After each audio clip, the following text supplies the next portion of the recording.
दिन भर में 64 माला, कभी 64 से ज़्यादा भी माला नाम जाप करते हैं। भक्तों के चरित्र, भक्तों की महिमा सुनते हैं, फिर भी हमारा भक्तों जैसा स्वभाव क्यों नहीं होता? हम सब में भगवान को नहीं देख पाते हैं, कृपा मार्गदर्शन कीजिए। बहुत अच्छा प्रश्न है। आप अब तक आए सब प्रश्नों से अच्छा प्रश्न है ये। बहुत आगे बढ़े साधकों का प्रश्न है। आपका कहना कि हम 64 माला भी करते हैं प्रतिदिन, कभी कभी 64 से पार भी चले जाते हैं, और फिर भक्तों के चरित्र पढ़ते भी हैं, सुनते भी हैं, लेकिन फिर भी भक्तों जैसा स्वभाव नहीं अपना बना पाते। बड़ी कमी है स्वभाव में। भक्तों जैसा जीवन नहीं बन पाता, ना आहार में, ना विचार में, ना व्यवहार में। बड़ा अच्छा प्रश्न है। और मैं भी देख रहा हूं उस बात को कि भक्त लोग खूब भजन, पूजा पाठ, चिंतन मनन, गिरिराज जी की परिक्रमा, एकादशी व्रत, उत्सव का मनाना, कथाएं कीर्तन, ये सब करते रहते हैं। कथाएं सुनते सुनाते भी रहते हैं, पढ़ते पढ़ाते भी रहते हैं, सब कुछ करते हैं, लेकिन वही ढाक के 3 पात, 2 रहे ना चौथे की आस। जैसे ढाक के 3 पत्ते, कभी 2 भी नहीं निकलते, ना कभी 4 होते, 3 ही रहते। कहते हैं ज्यों के त्यों है। तो हमको ध्यान देना है। भक्ति करना यद्यपि है तो बड़ा कठिन, फिर भी भक्तों जैसा स्वभाव बनाने से भी बहुत ज़्यादा आसान है भगवान की भक्ति। लेकिन भक्तों जैसा बनना बड़ा कठिन। भक्ति तो रावण भी कर लेता है, लेकिन वो भक्तों जैसा उसका स्वभाव नहीं है। हमको ध्यान देना है। गीता जी का 12वां अध्याय, भक्तों के क्या लक्षण हैं, वो लक्षण हमको अपने में धारण करने चाहिए। तब तक भक्ति पूर्ण फलित नहीं होगी। यदि हम भजन खूब कर रहे हैं लेकिन अपना स्वभाव बनाते नहीं, आप मत सोचिए कि स्वभाव अपने आप ही बन जाएगा। यद्यपि नाम जब से बहुत सहयोग मिलेगा, लेकिन आप कोशिश कीजिए, प्रयास कीजिए, गलती ना हो, निंदा चुगली ना हो, ईर्षा द्वेष ना हो, सहन शक्ति आए, सद्गुण भीतर आए, अवगुण जाए, ये आपको करना पड़ेगा। अपने आप भी हो जाएगा नाम जप से, लेकिन उसके लिए आपको दिन रात नाम जप करना पड़ेगा, तब ये सद्गुण अपने आप भी आ जाएंगे। आप तो 64 माला करें। 64 माला कितनी देर में हो जाती? 5 घंटे में आप कर लेंगे आराम से। बाकी 19 घंटे में क्या करेंगे आप? या तो फिर हर समय भजन कीजिए। भजन कर तो ऐसा कर, भजन करने की हद कर दे, भजन के बल से यमराज का खाता भी रद्द कर दे। अतिशय भजन, कम से कम 64 माला के 3 राउंड करने हैं। 64 माला के कितने राउंड? 3 राउंड। ये होंगे आपके 18, 17, 18 घंटे में। और फिर सो जाइए।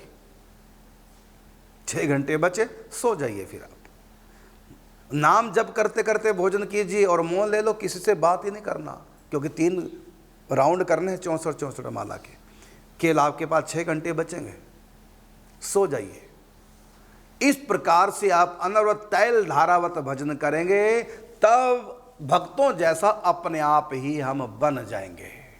सारे सद्गुण धीरे धीरे कुछ ही दिनों बाद आएंगे। लेकिन आप 6 घंटे भजन करते हैं, बाकी आप 6 घंटे सोते, और 12 घंटे जो बचे आपके पास, 12 घंटे आप कुसंग कर रहे हैं, अपराध कर रहे हैं।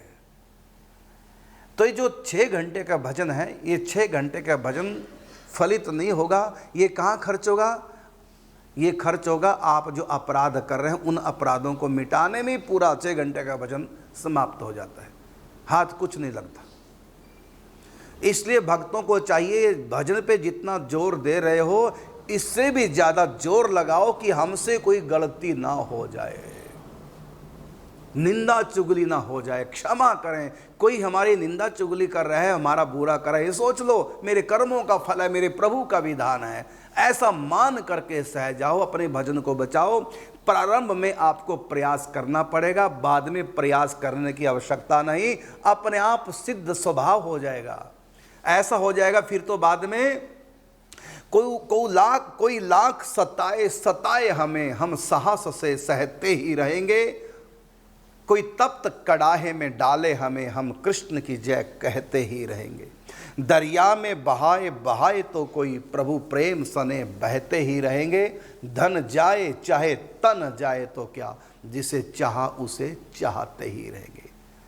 अब आप कहेंगे कि महाराज ऐसे ये कैसे बन गए भक्तमाल में भक्त? तो इसका उत्तर है, भक्तमाल में जो चरित्र हैं उनमें अधिकतर तो जन्म के ही भक्त हैं, जन्मजात भक्त हैं अधिकतर तो। और कुछ भक्त अच्छे कैसे बन गए? जो जन्मजात भक्त नहीं थे वो संत कृपा से बन गए। संत कृपा क्यों हुई? जब उनके अंदर दीनता आई। बड़े बड़े पापी भी, भगवत कृपा दीन का धन है उस पे सबका अधिकार। संतों के प्रति यदि आपका भाव बन जाए, उनसे आसक्ति हो जाए या उनमें श्रद्धा हो जाए, दोनों में से एक भी कहीं आपके पास है, तो वो संत बिल्कुल आपके अंदर उतर जाएंगे, उन्हीं जैसा आपका जीवन बन जाएगा। ज्ञानी संतों के प्रति आपकी पूर्ण श्रद्धा, पूर्ण समर्पण है तो आप अपने आप ही ज्ञानी बन जाएंगे। तो जिनके संतों के प्रति आपका जैसा प्रेम भाव स्वभाव है, श्रद्धा है, वो सब उनका भाव उतर के हम में आ जाएगा। ये नियम है एक। लेकिन संतों के प्रति श्रद्धा ऐसे नहीं होगी। स्वल्प पुण्याम ताम राजन विश्वासो नैव जायते। जिनके पुण्य कम हैं उनको तो संतों में, भगवान में आस्था ही नहीं हो पाती। तो इसलिए मेन बात आई, पुण्यों की अधिकता हो तो श्रद्धा भावना बढ़ती है। श्रद्धा भावना जिन संतों के प्रति बढ़ती है, उन संतों के गुण सब धीरे धीरे हम में आने लगते हैं। तो कुछ जन्मजात सिद्ध थे संत महापुरुष भक्तमाल के जो चरित्र हैं, कुछ संतों की कृपा से। लेकिन एक कॉमन बात आप हर भगत में देखेंगे, एक तो संतों के प्रति उनका समर्पण, संतों के प्रति सेवा भाव, संतों के प्रति आस्था। भक्तमाल ग्रंथ पढ़ के देखिए, एक तो ये बात सब में कॉमन मिलेगी, संतों के प्रति प्रेम भाव आस्था। दूसरी बात, उनमें सहन शक्ति। जो सह गए वो प्रभु चरणों में रह गए, अगर कुछ कह गए तो माया में बह गए। ये सहन शक्ति, ये क्षमा और संतों के प्रति पूर्ण समर्पण, पूर्ण निष्ठा, सेवा भाव। भगवान से भी बढ़कर के संतों को मानते थे। बस ये संतों को जो मानना है, संतों के प्रति जो श्रद्धा आस्था भाव है, यही भाव व्यक्ति को पूर्ण समर्पित करा के वो भक्तों जैसा स्वभाव बना देगा। एक नियम है। लेकिन यदि संतों में हमारा समर्पण नहीं हो रहा है, संतों के प्रति यदि हमारी आस्था नहीं हो रही है, उल्टा उनमें दोषारोपण करते हैं अपनी कमियों के कारण से, तो ऐसी स्थिति में आप कभी भी अवगुणों से बच नहीं सकोगे। जैसी दृष्टि वैसी सृष्टि। तो आप अपनी दृष्टि को पहले पवित्र करो, संतों के प्रति आस्थावान बनो। निसंदेह विश्वास, संशयहीन विश्वास।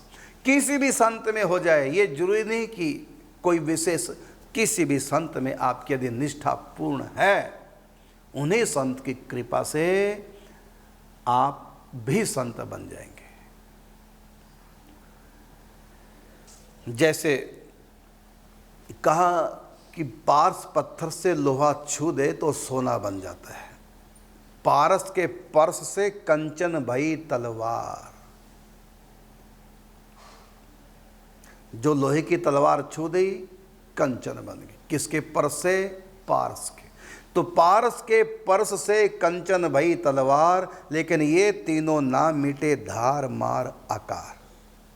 लोहे की तलवार पास पत्थर से छुई तो लोहे की तलवार सोने की तो बन गई, लेकिन उसकी धार, उसकी मार अर्थात क्रिया और उसका आकार, ये तीनों नहीं बदले। कीमत तो बदल गई, लोहे से सोने की बन गई, लेकिन रही तो फिर भी तलवार। धार भी उतनी तीखी, मारो तो गला भी काट देगी।